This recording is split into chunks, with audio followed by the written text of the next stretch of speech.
Autre chose, présentation des résultats de recherche menés par les jeunes venus des différentes organisations sur les problèmes liés au chômage, ainsi que les difficultés que rencontrent les personnes vivant avec handicap.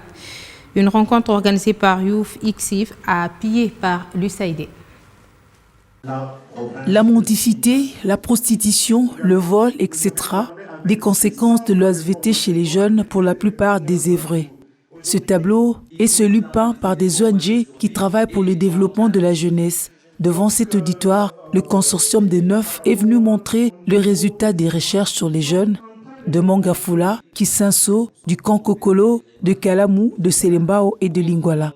Leurs enquêtes démontrent que la plupart des jeunes Kinois ne participent pas au développement du pays par manque de formation. À côté d'eux, les plus vulnérables sont privés de leurs droits.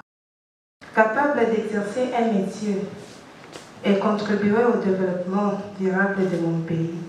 Mais fort malheureusement, je me suis abandonnée, négligée et rejetée. Tout simplement parce que j'ai un handicap, que ce soit mental, auditif ou visuel, ou encore ma couleur de peau est différente d'autres personnes et j'ai subi toute forme de discrimination.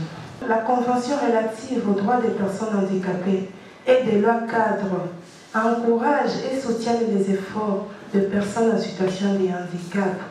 La communauté et le gouvernement y mettent peu d'attention. Les personnes vivant avec handicap sont marginalisées, a reconnu le représentant du ministère de tutelle qui a précisé que son ministère aide ces PVH à atteindre leur autonomie. Vous avez déjà votre ministère, allez là-bas. Et crois que notre ministère, c'est un ministère d'assistanat. Mais c'est ce qu'on a pas mis. Nous voulons autonomiser la personne pour que cette personne puisse se prendre en charge. Face à cette situation, tout n'est pas perdu, rassure le ministre de la Jeunesse qui a énuméré les offres en faveur des jeunes détenteurs des projets. Il a par ailleurs dénoncé la passivité de ces détenteurs de projets. Remercions également validation des plans d'action nationale qui prend en compte les nombreuses préoccupations de jeunes. Les études qui ont été menées constituent pour nous encore un élément pour pouvoir améliorer notre gouvernance. Au-delà de ces défauts, il y a plusieurs programmes qui ont été mis en place, en commençant par le programme PADEM-PME qui finance les différents projets des jeunes.